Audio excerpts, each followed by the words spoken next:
Pemirsa, kasus pelanggaran yang dilakukan oleh aparat polisi tidak hanya terkait penyiksaan saat proses penyidikan dan BAP, kekerasan seringkali terjadi saat polisi mengejar tersangka pelaku kejahatan. Ironisnya, tersangka belakangan kembali dilepas karena tidak terbukti bersalah.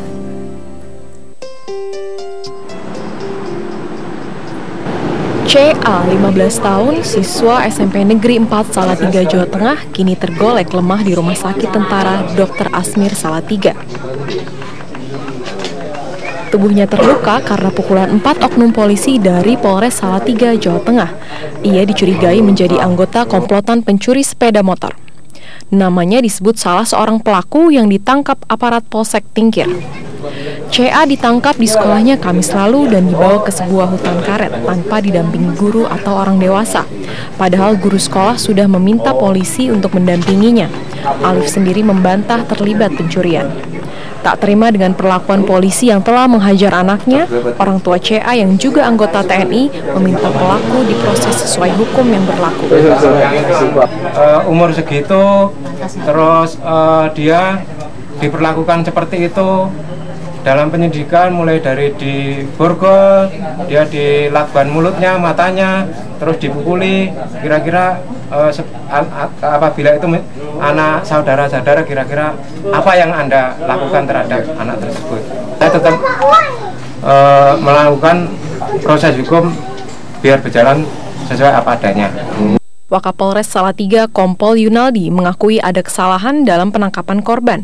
Proses penangkapan diakuinya sudah sesuai prosedur, tetapi cara interogasinya salah karena memakai kekerasan. Salah prosedur anggota ini, dia melakukan penyelidikan itu benar, tapi dia melakukan pemukulan, penganiayaan itu, ya, dan lain-lain itu salah, tidak boleh dibenarkan.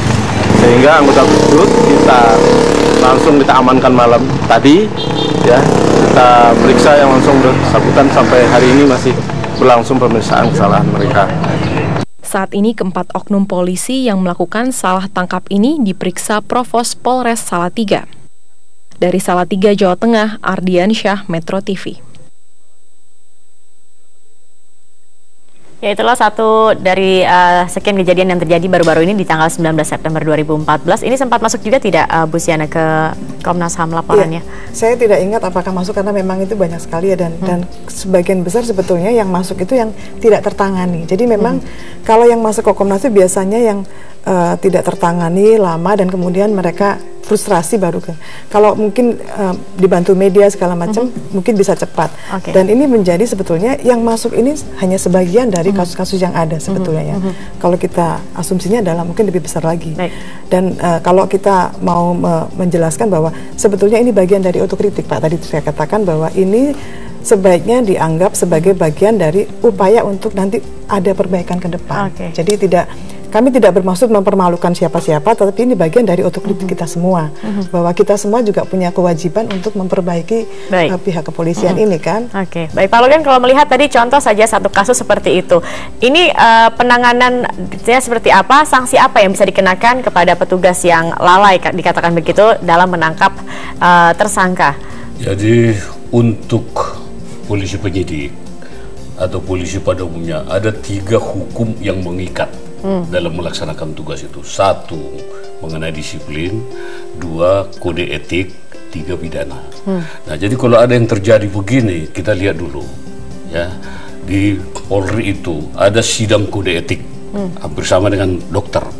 Kalau ada pasien dokter yang mati, kan dilihat itu di kode etik. Apakah ada memang salah prosedur? Kalau ada salah prosedur, bisa dia kena kode etik. Ya. Kalau dengan sengaja, bisa dipidana. Nah, lalu kemudian, karena polisi itu kan pejabat negara, penyidik itu pejabat negara, makanya ada tanda kewenangan itu. Dia melaksanakan tugas negara. Kalau akibat dari kesalahan daripada si pejabat penyidik ini merugikan seseorang atau kelompok, dia bisa mengajukan gugatan perdata kepada negara, minta ganti rugi dan sebagainya. Ada itu, dan itu sudah banyak. Walaupun dalam hal ini Kapolri kelihatannya mengambil suatu kebijakan. Nah, misalnya kalau ada Polri yang melaksanakan tindakan diskresi merugikan secara materi masyarakat, langsung diganti oleh masyarakat. Jadi masyarakat punya hak untuk itu. Tetapi masyarakat selama ini kendalanya adalah tidak tahu bagaimana mereka harus melaporkan misalnya kalau mereka mengalami sesuatu yang tidak adil bagi diri mereka sendiri. Kesadaran hukum masyarakat. Oke, Mbak Roni bagaimana nih, Mbak? Kalau memang misalkan masyarakat ada pengaduan, katakanlah tadi kalau Bu Syadam bilang kan banyak juga misalkan secara mental mereka takut untuk datang ke kantor polisi, itu seperti datang ke mungkin tempat jagal ya, sesuatu yang menyeramkan begitu, Pak. Kalau misalnya memang ada aduan dari masyarakat yang merasa tidak mendapat perlakuan adil dari kepolisian, kemana masyarakat harus melaporkan aduan mereka ini, Pak Roni? Sebenarnya memang mekanisme di Polri juga kan ada pelayanan pengaduan di Inspektorat Pengawasan Umum, Polda juga ada Inspektorat Pengawasan Daerah, juga ada bidang Propam yang sampai tingkat Polres juga ada ya.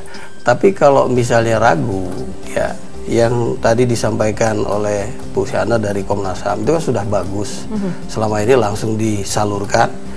Hasilnya juga diklarifikasi dan langsung ke kepolisian setempat, itu sangat bagus. Ombudsman juga melayani ya. Media juga seperti tadi yang disampaikan oleh Metro TV sudah sangat bagus. Artinya Kompolnas sangat banyak. Bisa melalui website juga kalau tidak salah ya. Dari ini ke Kompolnas. Artinya ini memang sinergi ini sangat penting agar kita melihat ini secara bersama-sama kita mencari solusinya, karena Polri juga tidak bisa kita mengelak. Kan yang fakta ini harus berapa lama biasanya dari aduan masyarakat ini hingga akhirnya bisa dikatakan dikerjakan atau juga ditelusuri lagi lebih dalam? Berapa lama? Jawabannya itu sudah tadi ditayangkan Mbak Zakia, langsung malah kan.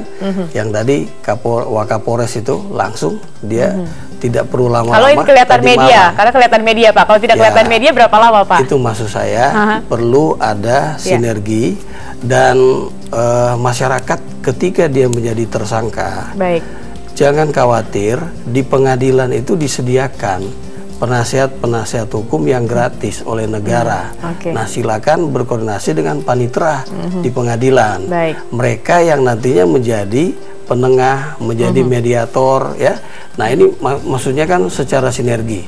Kalau masyarakat tidak mendapatkan sosialisasi tentang hak mereka, nah ini kan sekaligus Metro TV menyampaikan bahwa di pengadilan itu disediakan penasihat hukum yang melayani secara gratis, dibiayai oleh negara, dan mereka itu yang bisa membantu masyarakat yang membutuhkan. Nanti kita lanjutkan kembali Pak, kita harus jeda dulu. Setelah ini kita juga akan lihat seperti apa ini, apakah Komnas HAM dan kepolisian harus bersinergi juga untuk juga dapat menindaklanjuti laporan. Dan saya masih penasaran undang-undang anti kekerasan ini akan seperti apa, Mbak Siana. Kita akan kembali pemirsa setelah jeda berikut ini. Bincang Pagi masih akan kembali tetap bersama kami.